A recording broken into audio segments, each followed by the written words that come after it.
You're listening to the Hour of the Time. I'm William Cooper. And I'm Carolyn Nelson. Last night, I read to you over 2 hours of the Hour of the Time, a Department of State publication, number 3972, entitled Our Foreign Policy, ordered, written by Harry S. Truman and signed by Harry S. Truman. It was from the General Foreign Policies Series, number 26, released September 1950. Printed by the Division of Publications, Office of Public Affairs, Department of State. Ladies and gentlemen, a lot of people called today wanting to know what the name of the publication was and where to get it. Now, I have 400 pages of documentation to read to you over the air to prove that not only was there a conspiracy, it has been carried out over the years, and the Constitution is no longer the supreme law of the land. In fact, it was thrown in the trash can, flushed many years ago. I cannot babysit you any longer. I've been telling you every episode of the Hour of the Time to have a pen and paper with you by your side, and I expect you to do it. They have declared war upon us. They have destroyed this country. For all intents and purposes, it is gone. I have the documentation here in front of me. It is a fact. It is not speculation. I did not make this up. And if you listen to every episode of the Hour of the Time, 2 hours each day, you're going to get this documentation. I'm going to give you the names of these publications and these documents every single night. You write them down. You go to your libraries. You go to the Library of Congress. You go to the Congressional Register. You go to your state university, and you find these documents, and don't you call us and ask us to do it for you. We're going to publish this entire set of documents. We do not have a publication date yet. We are just now making the arrangements. We could not even reveal the existence of these documents until we were ready to do this series. And until we had 100 copies made and into the hands of 100 trusted CAGI intelligence operatives around the world. Now, you have to pull your weight. And if you can't pull your weight, turn off your radio, go to your bed, pull the covers up over your head, and stay there. Because we're going to take our country back. The law is on our side. We do not have our legal constitutional government anymore. There is a counterfeit, treasonous government occupying the Federal District of Columbia, known as Washington, D.C. Most of the politicians who have served in that government since before World War II have been traitors and have consciously, with full knowledge, wittingly sold us down the drain, have destroyed the Constitution, are propelling us into a one-world totalitarian socialist order. And if you'll listen to this broadcast, I will prove it to you. Last night, in the 2 hours, reading from this document, Our Foreign Policy, Department of State Publication 3972, General Foreign Policy Series number 26, released September 1950, you heard Harry S. Truman institute as foreign policy, as the foreign policy of the executive branch and the State Department of the United States of America, all of the systems and the policies leading to one world government, and he admitted it in his own words. Now, ladies and gentlemen, I am calling tonight for the formation of the second Continental Army of the United States of America, which will be made up of legal constitutional militia units from each local town, county, or city across the United States. Now I read to you from the Bill of Rights. Amendment 2. A well-regulated militia, being necessary to the security of a free state, the right of the people to keep and bear arms shall not be infringed. You have been lied to over the years. You've been told that the National Guard is the militia, and I'm going to tell you now that is a lie. It is a scam. The militia is spelled out in the law. The United States Senate in 1981 ruled exactly what a militia is, and they ruled that it is not the National Guard or any component of the National Guard. Now you pay attention. United States Code 1988 edition. United States Code 1988 edition. Containing the general and permanent laws of the United States in force on January the 3rd, 1989. Prepared and published under authority of Title II, United States Code, Section 285B, by the Office of the Law Revision Council of the House of Representatives. This is Volume 13, Title 30, Mineral Lands and Mining, to Title 35, Patents. United States Government Printing Office, Washington, D.C., 1989.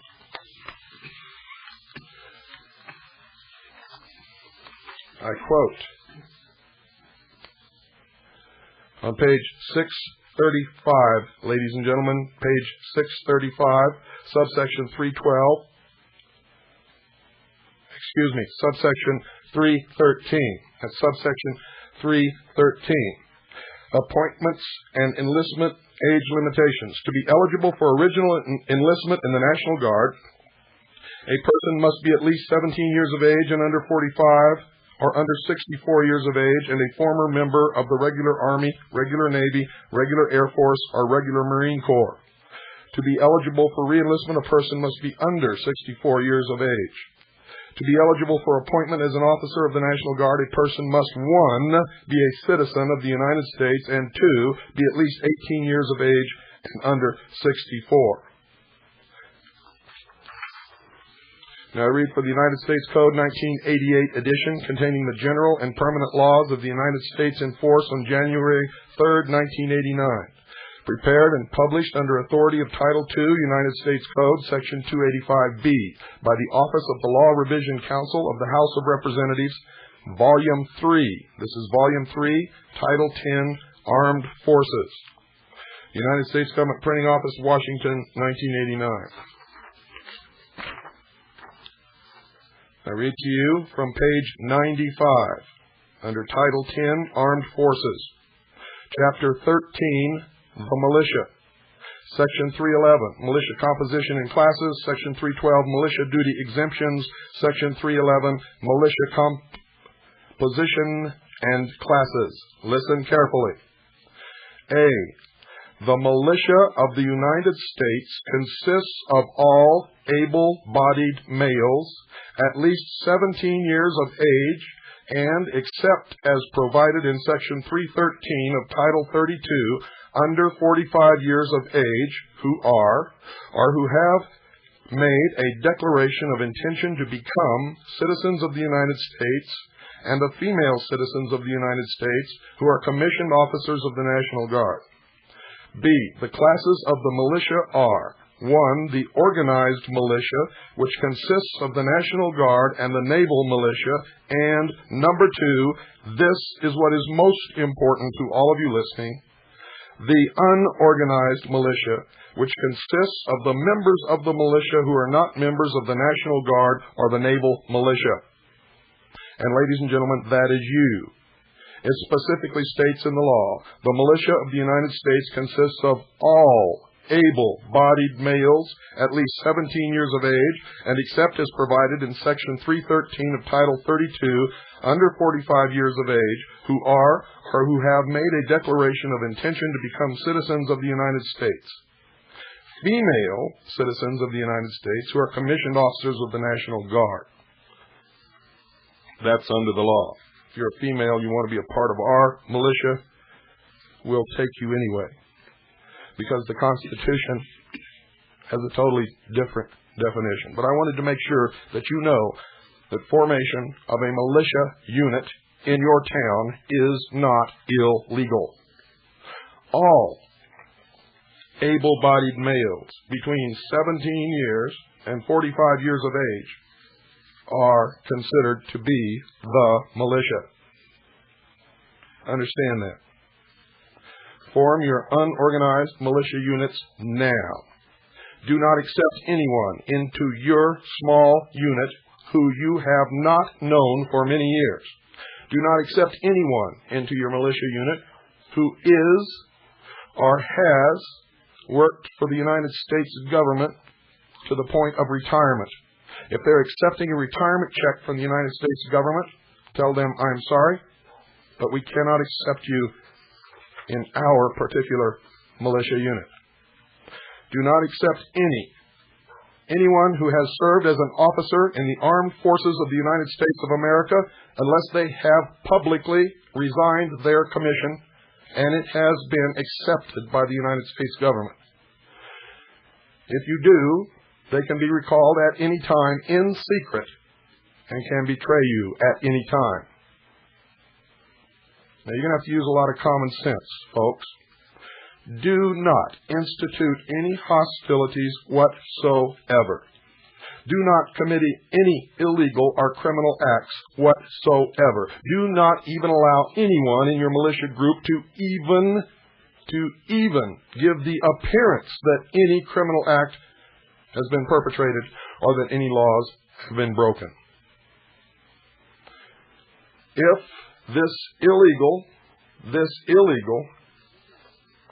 counterfeit, and treasonous government, which has trashed, which has destroyed our constitutional government, comes to your local area, your state, your city, and attempts to pull off another Waco, Texas, or a Randy Reaver, or to confiscate anyone's home without having been convicted in a court of law by a jury of their peers, then you must activate your militia units and go to their aid. You must do that. This is no joke, ladies and gentlemen. We are engaged in serious, very serious business tonight. We are not calling for a rebellion against the United States government. We are calling for the American people to get off their butts, form their legal, constitutional, approved, and legally approved under the United States Code militia units to reinstate the Constitution as the legal, lawful, supreme law of this land. Our goal is ultimately to arrest those who have committed treason against the United States of America, to bring them before a grand jury, to charge them with treason, to try them, and if they are found guilty, to hang them.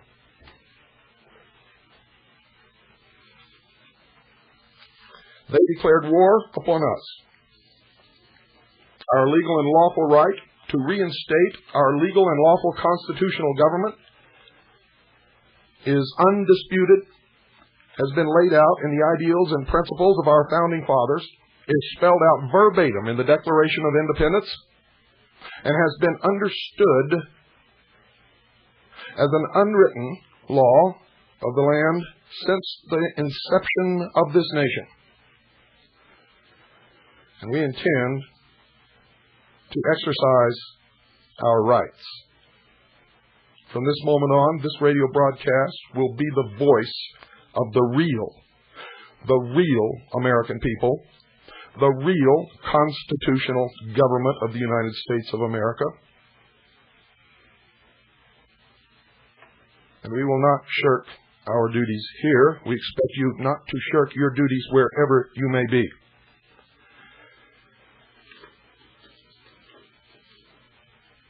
I assure you that once the American people learn what's in these documents that I am revealing to you now, and in other documents which we are uncovering, when the American people stand up to these criminals, these traitors, they will begin to bail out of Washington, D.C. like rats leaving a sinking ship because they are cowards, have always been cowards.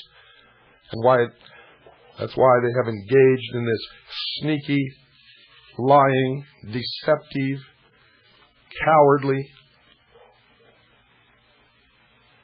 instigation, the destruction of the United States of America, to form a one-world totalitarian socialist government.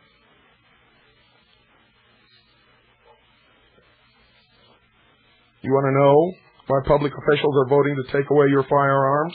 Well, stay tuned, folks. Don't go away. I'll be right back.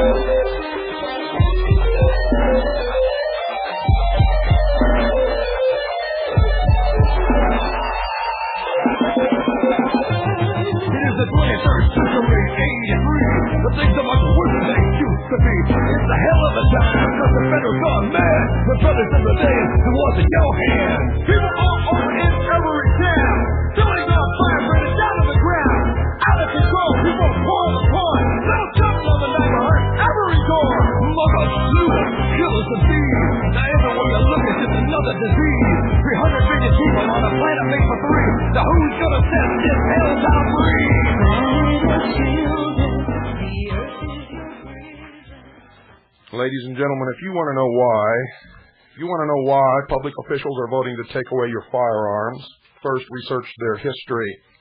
Look at who they are. Look at the organizations they belong to. Look at where they went to school. Don't listen to the promises that they gave you to get into office. Watch what they do.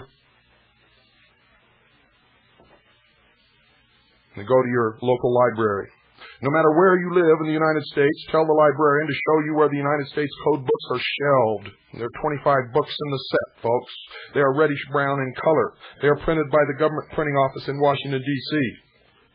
These hardcover books are printed every 8 to 10 years.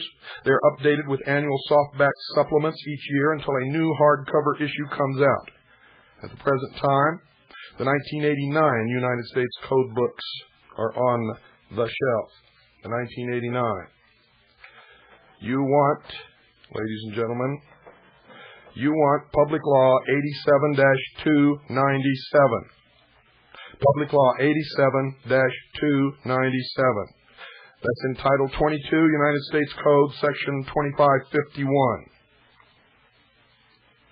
If your library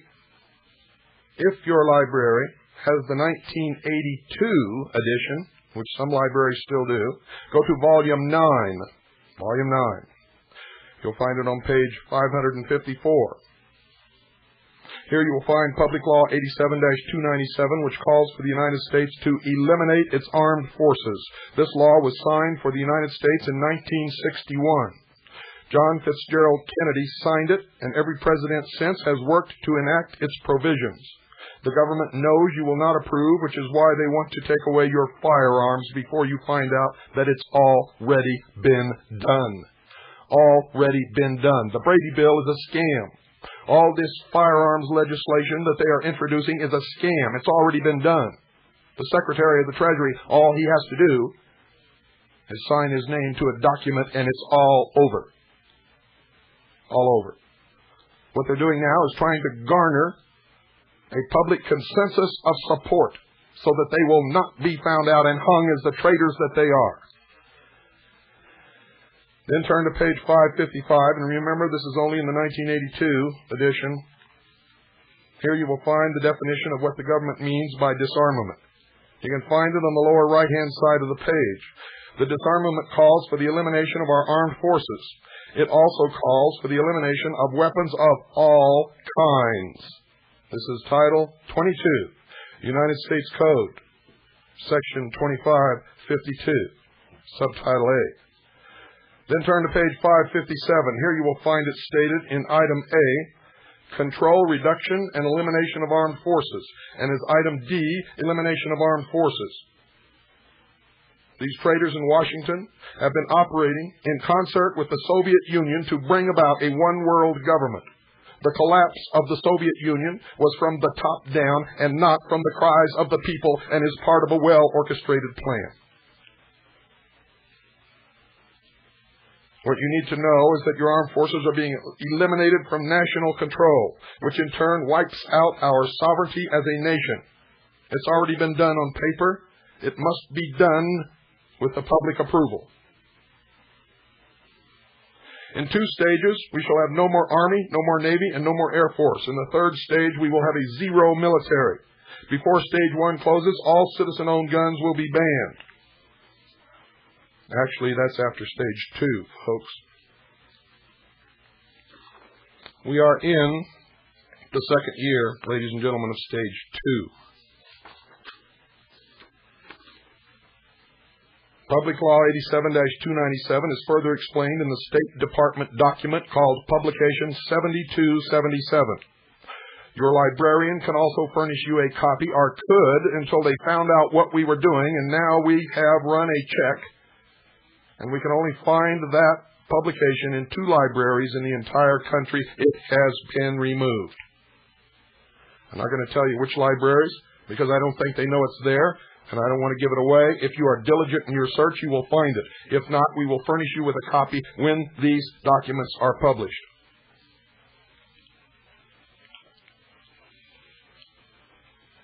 The blueprint for the peace race is a 35-page booklet printed by the United States Arms Control and Disarmament Agency as publication number 4, General Series 3, released May 1962.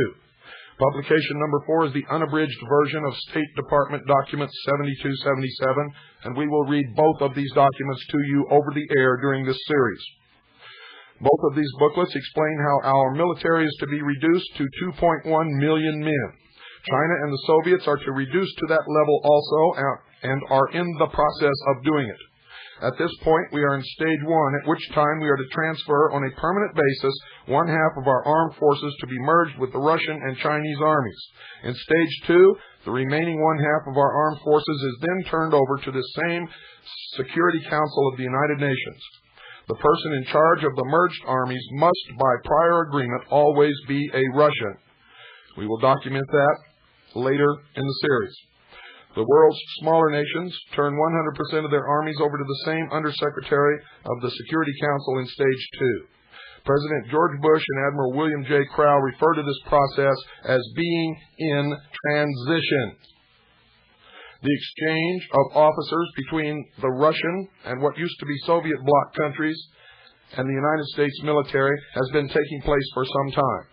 We now are training Russian officers in our military academies, and some of our officers are attending Russian military academies.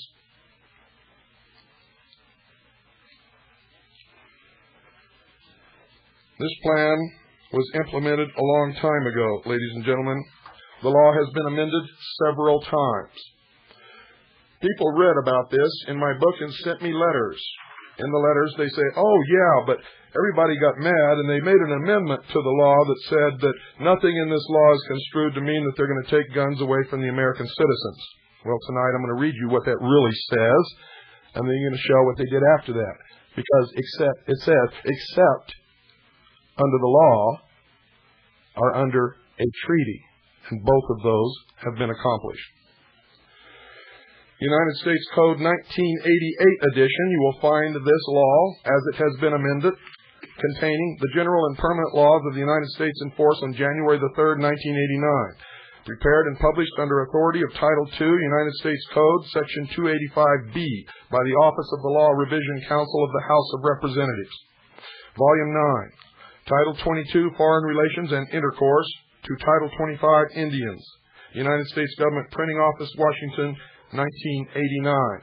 Going to quote verbatim, ladies and gentlemen. Pay attention.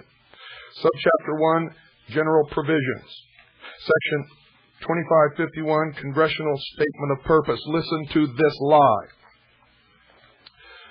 This is the Congressional Statement of Purpose. This is an admission by the Congress of the United States as to their ultimate goal. And I quote, "An ultimate goal of the United States is a world which is free from the scourge of war and the dangers and burdens of armaments, in which the use of force has been subordinated to the rule of law, and in which international adjustments to a changing world are achieved peacefully. It is the purpose of this chapter to provide impetus toward this goal by creating a new agency of peace to deal with the problem of reduction and control of armaments, looking toward ultimate world disarmament." Under our Constitution, that is unconstitutional, it is criminal, it is treasonous. They have not changed the Constitution of the United States. The second article in amendment guarantees us our right to have a militia, and it specifically states that our right to keep and bear arms shall not be infringed.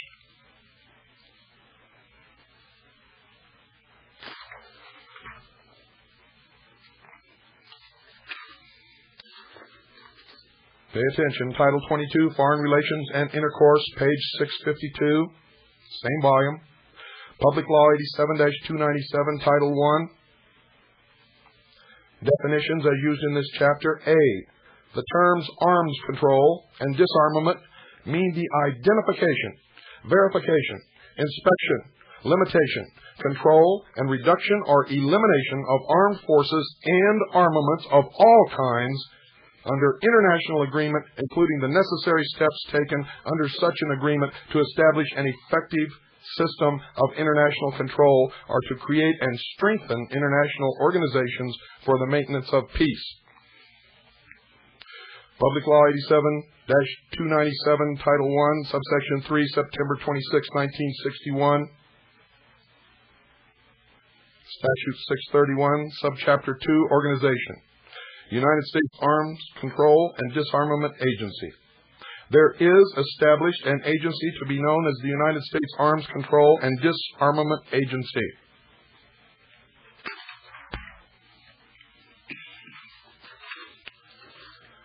Page 654, subtitle 2568, Functions.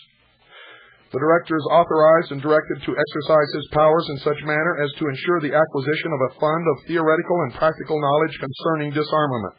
To this end, the Director is authorized and directed under the direction of the President, 1. To ensure the conduct of research, development, and other studies in the field of arms control and disarmament. 2. To make arrangements including contracts, agreements, and grants for the conduct of research, development, and other studies in the field of arms control and disarmament by private or public institutions or persons. And 3, to coordinate the research, development, and other studies conducted in the field of arms control and disarmament by or for other government agencies in accordance with procedures established under Section 2575 of this title. In carrying out his responsibilities under this chapter, the Director shall, to the maximum extent feasible, make full use of available facilities, government and private. The authority of the Director with respect to research, development, and other studies shall be limited to participation in the following insofar as they relate to arms control and disarmament. A. Control, reduction, and elimination of armed forces and armaments. The detection, identification, inspection, monitoring, limitation, reduction, control, and elimination of armed forces and armaments, including thermonuclear, nuclear missile, conventional, bacteriological, chemical, and radiological weapons. Now, folks, they make it sound like they're talking just about armed forces of nations, and that is not true, as you will find out later. D. The control, reduction, and elimination of armed forces and armaments in space, in areas on and beneath the Earth's surface, and in underwater regions. And in K, methods for the maintenance of peace and security during different stages of armed control and disarmament. You'll find out what they're talking about different stages when we get to 72-77 and the blueprint for the peace race. The scientific, economic, political, legal, social, psychological, military, and technological factors related to the prevention of war with a view to a better understanding of how the basic structure of a lasting peace may be established. M. Other related problems. Such related problems as the Director may determine to be in need of research, development, or study in order to carry out the provisions of this chapter. The Director is authorized and directed to prepare for the President, the Secretary of State, and the heads of such other government agencies as the President may determine recommendations concerning United States arms control and disarmament policy. Provided, however, that no action shall be taken under this chapter or any other law that will obligate the United States to disarm or to reduce or to limit the armed forces or armaments of the United States, except pursuant to the treaty-making power of the President under the Constitution, or unless authorized by further affirmative legislation by the Congress of the United States. Nothing contained in this chapter shall be construed to authorize any policy or action by any government agency which would interfere with, restrict, or prohibit the acquisition, possession, or use of firearms by an individual for, and get this, folks, the lawful purpose of personal defense, sport, recreation, education, or training. Which means if there is a law that prohibits it, they can interfere all they want, ladies and gentlemen. The law has already been accomplished. Treaties have already been written, signed, and approved by the Senate. We are in the process of disarming not only ourselves, but the rest of the world. Our armed forces will be assigned to the United Nations, and elements of what used to be the forces of the old Soviet Union will also be assigned to the United Nations as a one-world police force. It's already a done deal. It's already been legislated. It's already been treated.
Ladies and gentlemen, at this time I have to tell you that our sponsor, Swiss America Trading, has nothing to do with what I am saying.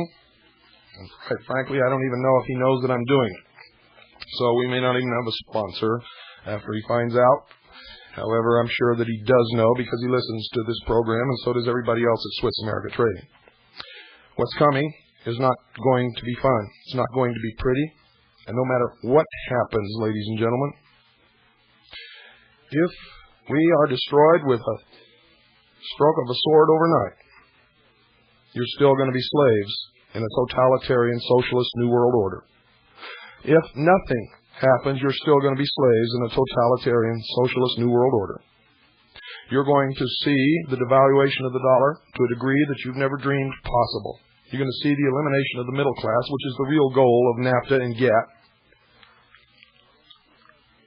You're going to see hardship in this nation that you never dreamed of. It's right here in all these documents, ladies and gentlemen. They've already prepared it all for us. Anyone who won't go along with it is going to simply be put in a labor camp or eliminated. And they have particularly and especially targeted Orthodox Jews, Christians, and followers of the Nation of Islam, or anybody else who will not bow down to the God of their New World religion. Which, by the way, most of the religions that you think are on your side, most of the pastors who preach to you in your churches, if they are members of the World Council of Religions, they are in the process of uniting all the different religions of the world into one, and that will be the New World religion. It will be a humanist religion, where the religion changes according to the needs of man, where man is in a state of becoming and will ultimately become a god. We've been betrayed not only by our government, by our churches, our ministers, and I don't care what religion you belong to, ladies and gentlemen, unless your church does not belong to or is not affiliated with the World Council of Religions or the World Parliament of Religions, you've been hooked. Now, you need to prepare. You need at least 2 years' supply of food. Why do you think these states are passing laws like Arizona just did, stating that no citizen of the state of Arizona can possess at any one time any more than a 3-month supply of food? Why should they care in Phoenix how much food a citizen of the state of Arizona has in their house? The truth is, folks, if you have the food, if you are off the power grid, if you are not in their economic system, they have no control over you. That's why. It's about control. And all the states are beginning to follow this pattern. They're passing laws saying that you cannot have a supply of food. Well, I do, and always will. And I don't care about their illegal, unlawful mandate that I can't have food. A responsible family will provide for emergency, which means they must have food supplies on hand.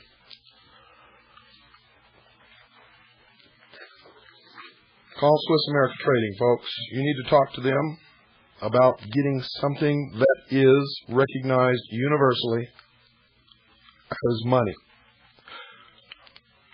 In the next few months and years, you're going to need something that will be accepted universally as money. There's only one thing in the history of the world: precious metals. Call Swiss America Trading now, 1-800-289-2646. Thank them for sponsoring this program. Mention my name, William Cooper. And if it's not mud, ask for all the information that they have to send out to you.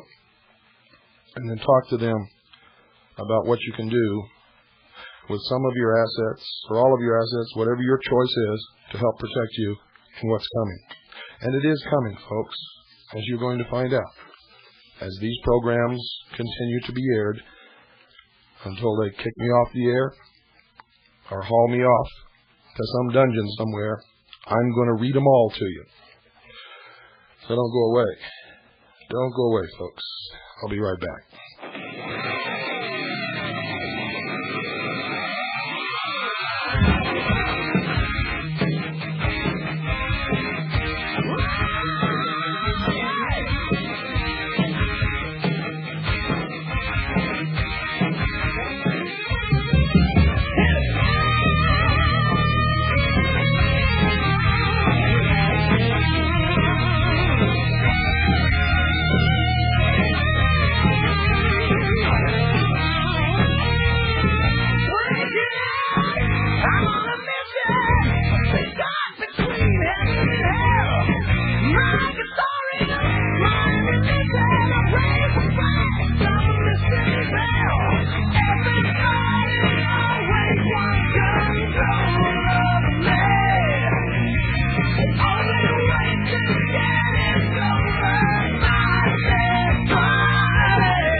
I continue with Title 22, Foreign Relations and Intercourse, page 657, subsection 2576, paragraph C. And here's where all that was written before gets nullified. And it means that they can do whatever they want. Listen carefully. Prohibition of courts to compel statutory performance or review adequacy of statutory performance of government agencies or director. No court shall have any jurisdiction under any law to compel the performance of any requirement of this action or to review the adequacy of the performance of any such requirement on the part of any government agency, including the agency and the director. So you can't even go see what they're doing. Okay, let's go to Public Law 87-2. Let me start over again. Arms Control and Disarmament Act. For legislative history of acts, see page 2903. Public Law 87-297. 75 Statutes at Large. 631. H.R. 9118. An act to establish a United States Arms Control and Disarmament Agency. And this is from the United States Code, Congressional and Administrative News, Volume 1, 1961. We have many other sources also. United States Statutes at Large, 89th Congress, 1961, First Session.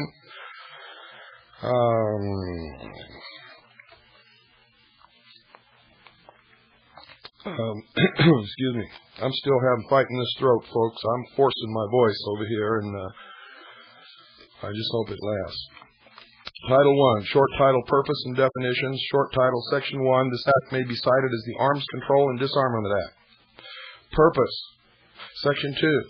An ultimate goal of the United States is a world which is free from the scourge of war and the dangers and burdens of armaments, in which the use of force has been subordinated to the rule of law, and in which international adjustments to a changing world are achieved peacefully. It is the purpose of this act to provide impetus toward this goal by creating a new agency of peace to deal with the problem of reduction and control of armaments, looking toward ultimate world disarmament.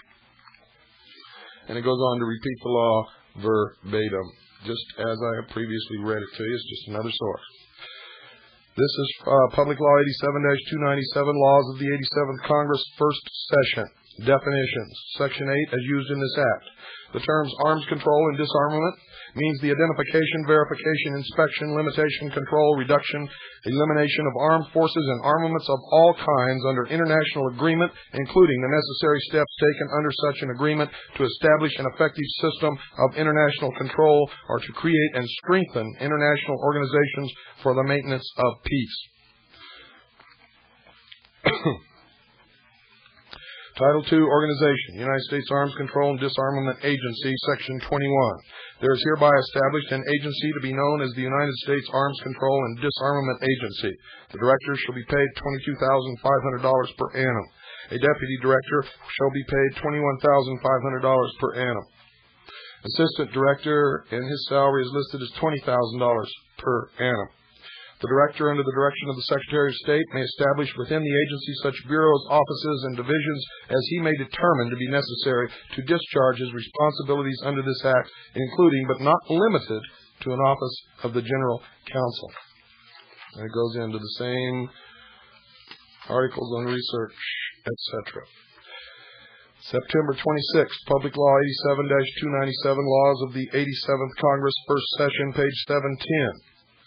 A.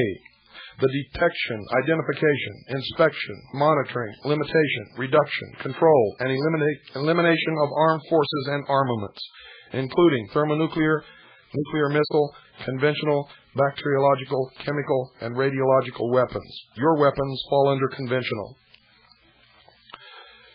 B. Techniques and systems of detecting, identifying, inspecting, and monitoring of tests of nuclear, thermonuclear, and other weapons. C. The analysis of national budgets, levels of industrial production, and economic indicators to determine the amount spent by various countries for armaments. D. Listen to this carefully. The control, reduction, and elimination of armed forces and armaments in space, in areas on and beneath the Earth's surface, and in underwater regions. And I'm going to skip down to G. The reduction and elimination of the danger of war resulting from accident, miscalculation, or possible surprise attack, including, but not limited to, improvements in the methods of communications between nations. I skip down to K. Methods for the maintenance of peace and security during different stages of arms control and disarmament. You see, this isn't proposed.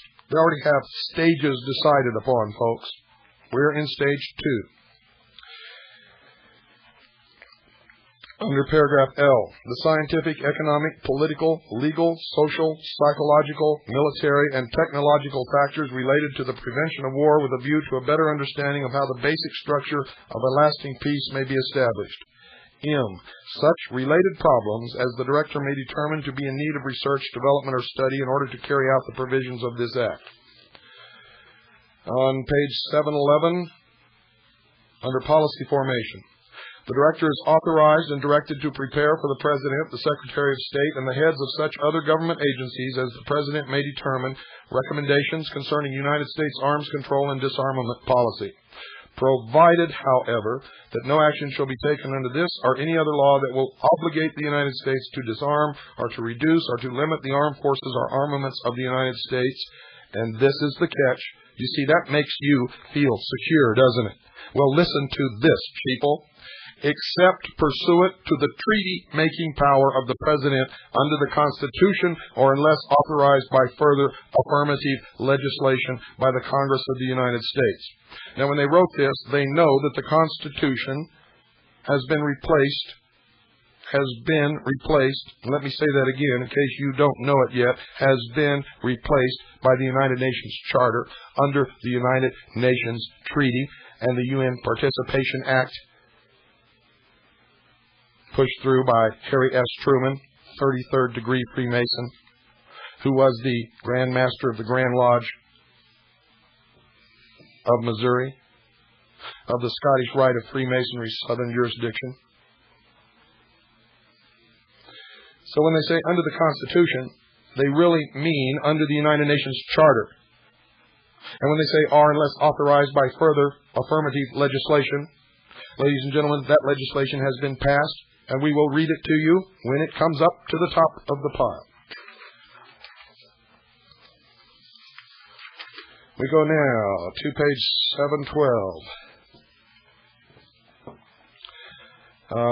And that's Title 4, General Provisions, General Authority in the Performance of His Functions. The Director is authorized to, and we go down to paragraph C.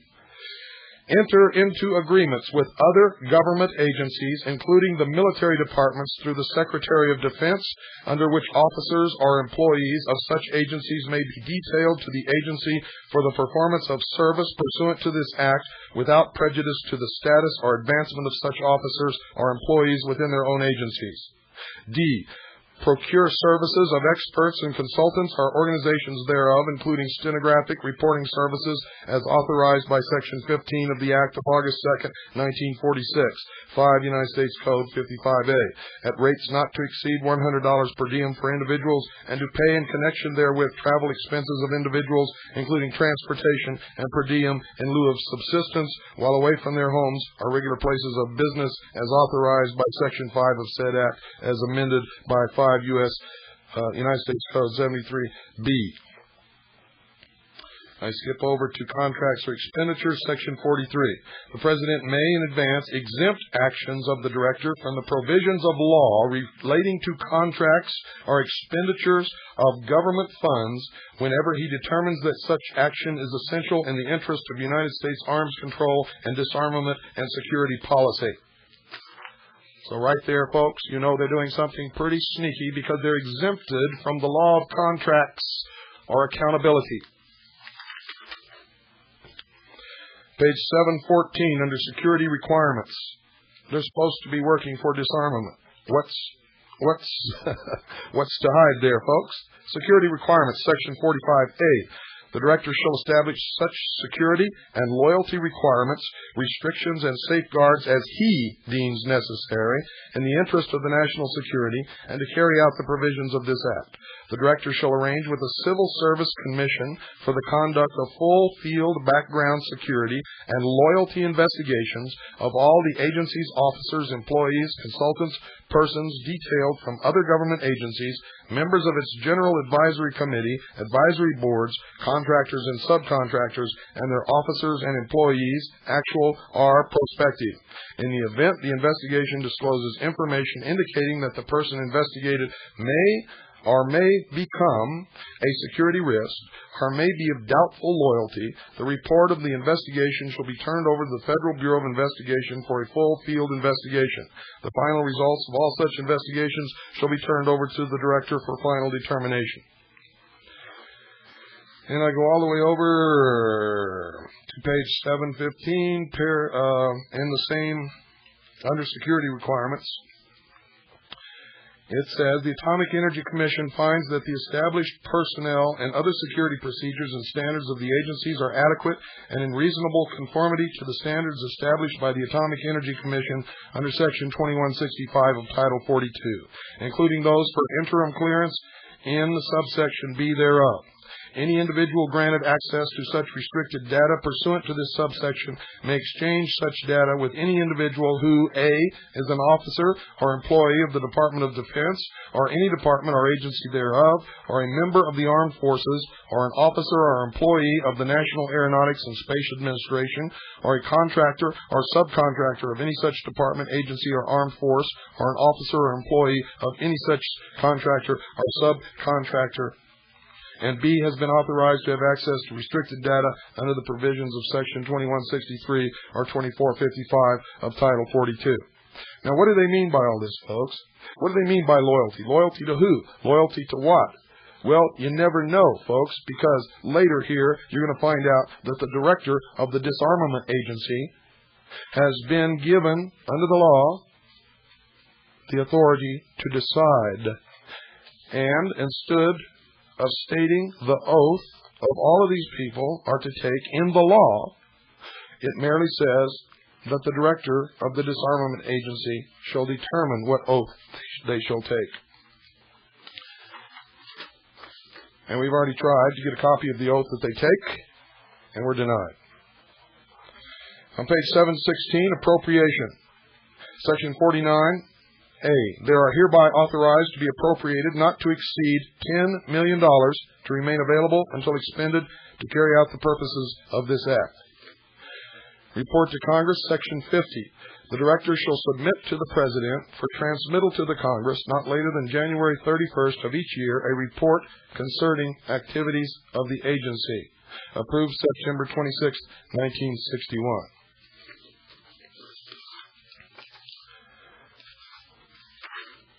Now we go to the Congressional Record of the House, 1961.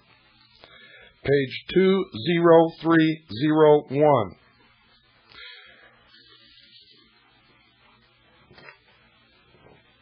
The clerk read as follows. Amendment offered by Mr. Morgan on part 2, or page 2, line 2, after the word peacefully, insert a period. The amendment was agreed to, and the clerk read as follows. Definitions. Section 3 as used in this Act. A.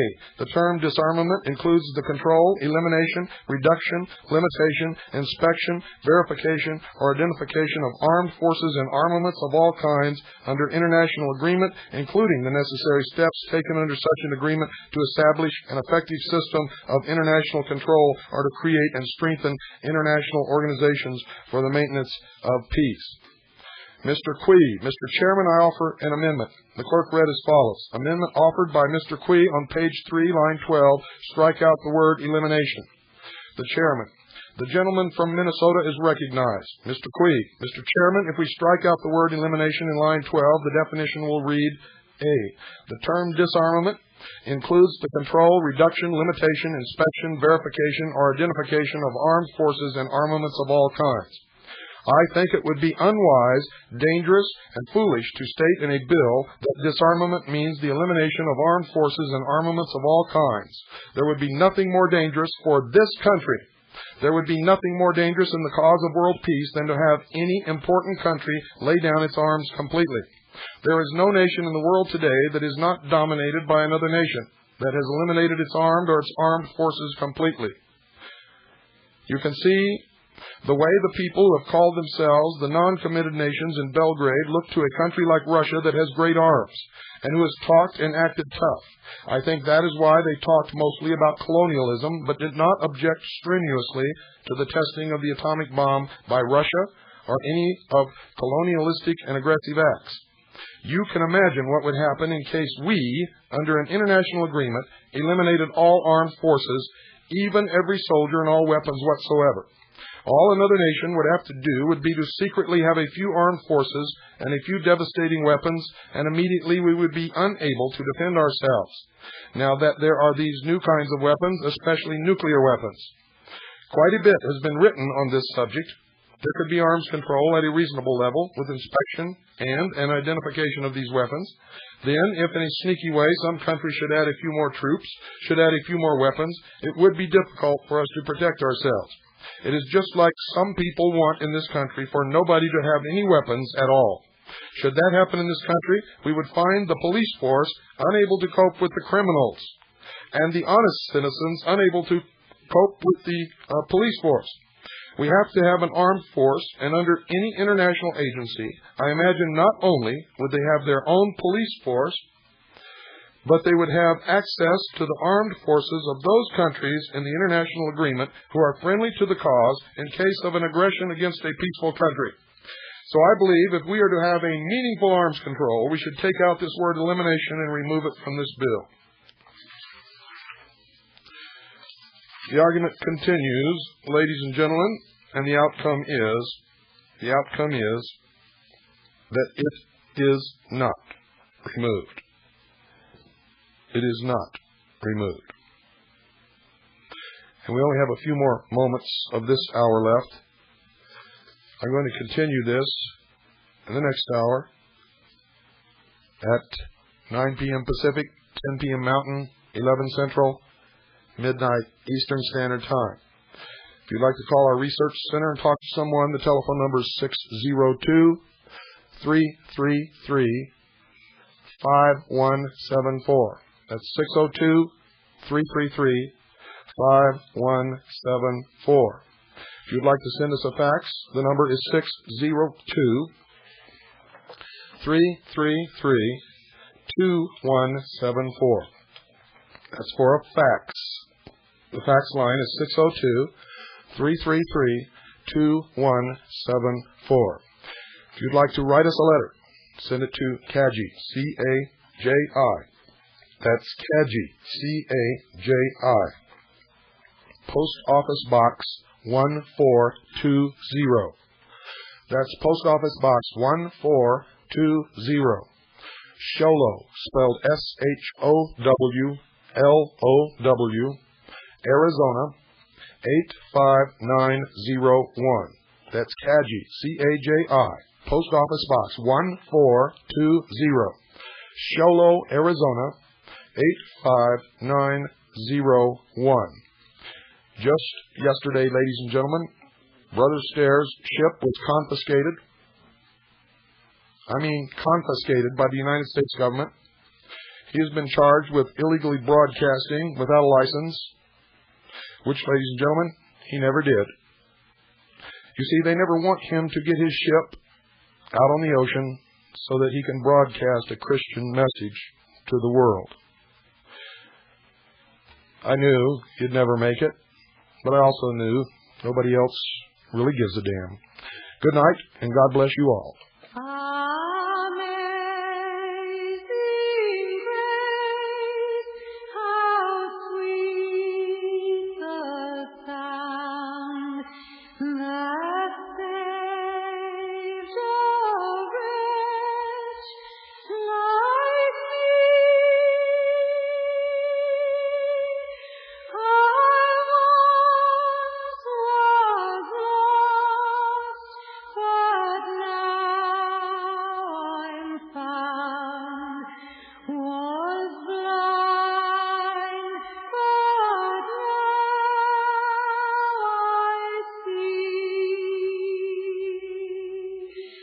Whoa.